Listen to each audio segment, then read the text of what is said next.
Olá pessoal, tudo bem? Sejam bem-vindos ao Português Diariamente. Meu nome é Juliana e se você ainda não conhece o canal, o propósito do Português Diariamente é distribuir conteúdos voltados para a escrita formal, para boa performance em escrita. Então, se essa é uma dificuldade para você, eu convido a acompanhar os vídeos aqui do canal. Eu sou professora de português e revisora de textos, então compartilho diversos conteúdos úteis para o processo de escrita. E neste vídeo falarei sobre paralelismo.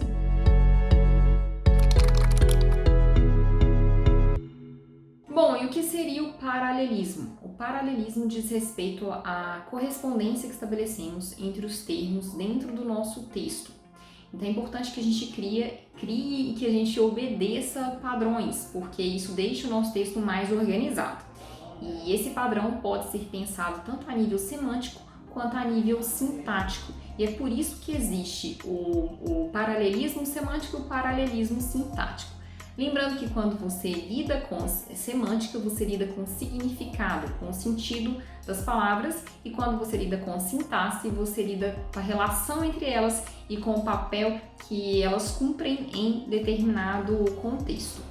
E aqui eu reforço que ao falar de paralelismo sintático, vamos tocar tanto nas funções sintáticas quanto nas funções morfológicas. Lembrando que as funções sintáticas são algumas, né? Sujeito, predicado, complementos verbais, complementos nominais, adjuntos, enquanto que as funções morfológicas são as classes de palavras. Então, substantivo, adjetivo, verbo, advérbio e outras mais. Então, é comum que as pessoas não se atentem a esses padrões e isso é muito importante em um texto. Então aqui no vídeo eu colocarei alguns exemplos de sentenças nas quais houve ausência de paralelismo. Então seja semântico, seja sintático. E começarei pelo paralelismo sintático. Veja este exemplo. João se preocupou com as malas, com as passagens, com os documentos e com escrever o bilhete de despedida. Veja que aqui tivemos como complemento de preocupou passagens, malas, documentos e escrever bilhete de despedida. No último complemento tivemos o uso de um verbo, enquanto que nos demais tivemos o uso de um substantivo. Então a gente não teve uma lógica, a gente não teve um padrão e é por isso que não houve paralelismo. Como essa sentença poderia ser escrita? João se preocupou com as malas, com as passagens, com os documentos e com a escrita do bilhete de despedida. Nesse caso, teríamos então apenas substantivos como complementos de preocupou. Olha este outro exemplo. João é mentiroso e rouba as pessoas. Então veja que primeiro mencionamos uma característica e depois mencionamos uma ação. É por isso que novamente não tivemos paralelismo. Como essa sentença poderia ser reescrita? João é mentiroso e ladrão. Então, em vez de utilizar rouba as pessoas, poderíamos simplesmente dizer ladrão e teríamos apenas características de João. Bom, outro exemplo parecido. Maria é secretária e costura. Então, utilizamos primeiro uma profissão e depois uma ação.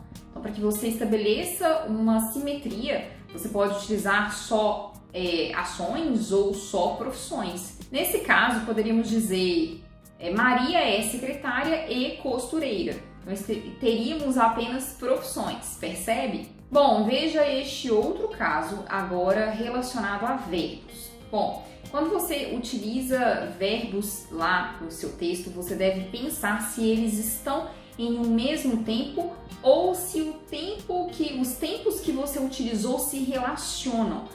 Muitas vezes a gente não presta tanta atenção nisso. No dia a dia não faz tanta diferença, então quando você conversa com uma pessoa, às vezes isso nem é notado.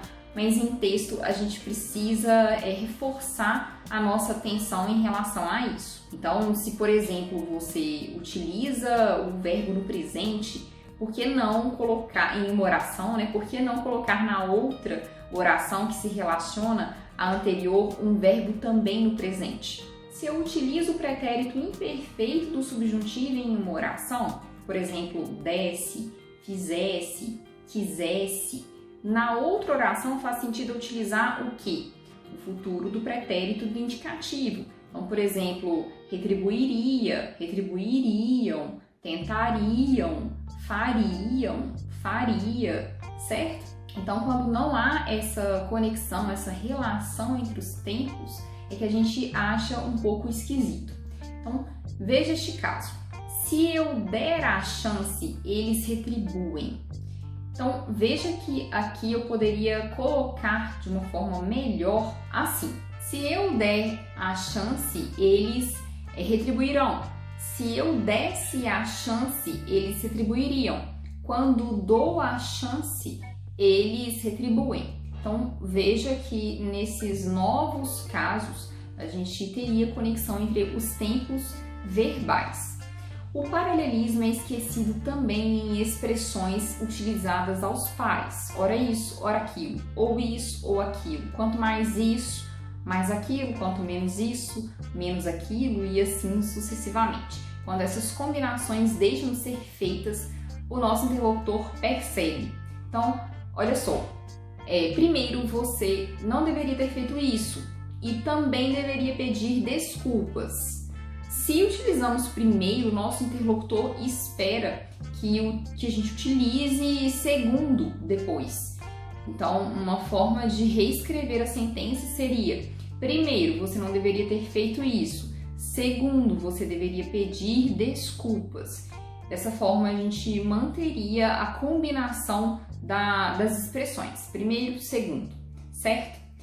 É possível também que o paralelismo seja estabelecido por meio do uso de conjunções. Então, alguns termos exigem preposição antes de seus complementos e há, em alguns casos, mais de uma possibilidade de preposição. Então, veja este caso. A preocupação em garantir o resultado e com terminar no prazo foi tanta que ele se estressou mais do que deveria. Então, em uma parte da sentença utilizamos a preposição em e na outra utilizamos com.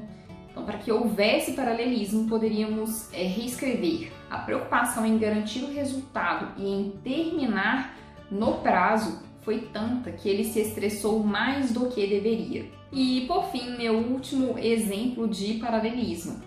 João pediu para ele ficar e para que fizesse companhia aos outros. Então, veja que aqui os verbos ficar e fizesse não estão em tempos que combinam. Então, uma forma de reescrever seria: João pediu para ele ficar e para fazer companhia aos outros. Ou ainda seria possível: João pediu para que ele ficasse e para que fizesse companhia aos outros. É uma questão de lógica, pessoal. É importante que a gente se atente a isso. Vou falar agora dos casos de paralelismo semântico. Então, é você pensar no universo de sentido das palavras que você está empregando. Olha este exemplo. Gostamos de português, matemática, história e churrasco. Então, veja que você menciona 3 disciplinas e depois um termo que não tem nada a ver com disciplinas, né? Você fala churrasco. Então, isso gera um impacto, porque a pessoa pensa: uau, coisas de universos completamente diferentes. Então, é importante que a gente utilize apenas um universo, né? Seria um pouco estranho colocar churrasco, que não tem muito a ver. Então, você poderia dizer: gostamos de português, matemática e história. E pronto. Claro que tudo depende do caso. Então, se você está escrevendo um texto literário e por alguma razão isso faz sentido, então, ok, você manteria. Mas em textos formais é muito provável que isso não faça tanto sentido assim. Bom, olhe outro exemplo.